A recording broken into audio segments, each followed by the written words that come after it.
Corporation മേയർമാരും അതുപോലെ municipal ചെയർപേഴ്സൺമാരും ഒക്കെ സത്യപ്രതിജ്ഞ തിരഞ്ഞെടുക്കപ്പെടാൻ പോകുന്നു. ഇപ്പോൾ തിരുവനന്തപുരം കോർപ്പറേഷൻ എന്നുള്ള ദൃശ്യങ്ങളാണ് കാണുന്നത്.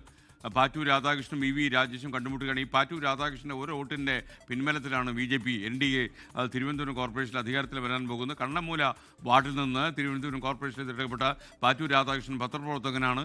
എന്നാൽ ഈ എൻ്റെ പിൻബലം മുഴുവൻ താൽക്കാലികമാണ്, എല്ലാ വിഷയങ്ങൾക്കും താൻ പിൻബലം നൽകുമെന്ന് അർത്ഥമില്ലെന്നും രാധാകൃഷ്ണൻ ഇന്നലെ പറഞ്ഞു വെച്ചത് ചെറിയ അലോസരം NDA ക്യാമ്പിൽ ഉണ്ടാക്കിയിട്ടുണ്ടെങ്കിലും നല്ലതേ സംഭവിക്കുമെന്ന ആത്മവിശ്വാസത്തിലാണ് വി രാജേഷ്.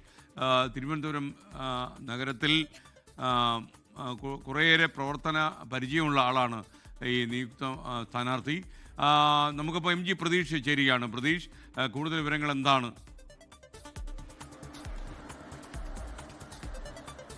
SKN 10:30 കൂടി തന്നെ മേയർ തിരഞ്ഞെടുപ്പ് ആരംഭിക്കും. എല്ലാ കൗൺസിൽ അംഗങ്ങളും കൗൺസിൽ ഹാളിൽ എത്തിയിട്ടുണ്ട്. അല്പസമയത്തിനകം ജില്ലാ കളക്ടർ, വരണാധികാരി കൂടിയായ ജില്ലാ കളക്ടർ ഈ കൗൺസിൽ ഹാളിലേക്ക് എത്തുമെന്നതാണ് നമുക്ക് അറിയാൻ കഴിയുന്നത്. വലിയ അഭിവാദ്യങ്ങളോടെയാണ് ഈ നിയുക്ത മേയർ വി രാജേഷിനെ പ്രവർത്തകർ ഈ കൗൺസിൽ ഹാളിലേക്ക് സ്വീകരിച്ച് കൊണ്ടുവന്നിട്ടുള്ളത്.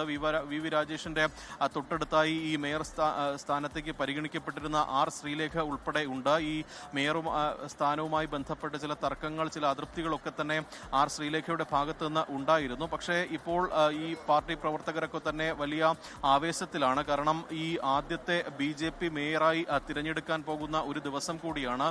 BJPയെ സംബന്ധിച്ച് ഈ തിരുവനന്തപുരം കോർപ്പറേഷൻ പിടിച്ചതുപോലും വലിയ നേട്ടമാണ്. കേന്ദ്രത്തിൽ നിന്നടക്കം വലിയ അഭിനന്ദനം ഇക്കാര്യത്തിൽ BJPക്ക് ലഭിച്ചിട്ടുണ്ട്. അതുകൊണ്ട് തന്നെ BJPയെ സംബന്ധിച്ചൊരു നിർണായക ഒരു ദിവസം കൂടിയാണ്. ആദ്യത്തെ BJP കോർപ്പറേഷൻ നിന്ന് അല്പസമയത്തിനും തിരുവനന്തപുരം ജില്ലാ കളക്ടർ വേദിയിലേക്ക് വരും, കൗൺസിൽ ഹാളിലേക്ക് വരും. അതോടെ തെരഞ്ഞെടുപ്പിന് ഊഴമാകും. ലോകത്തെവിടെയായാലും ഏത് സമയത്തും 24 വാർത്തകളും ഓഗ്മെന്റഡ് റിയാലിറ്റി പാക്കേജുകളും എക്സ്പ്ലെയിനറുകളും വിശദമായി കാണാൻ ഞങ്ങളുടെ YouTube ചാനൽ നിങ്ങൾക്ക് സബ്സ്ക്രൈബ് ചെയ്യാം.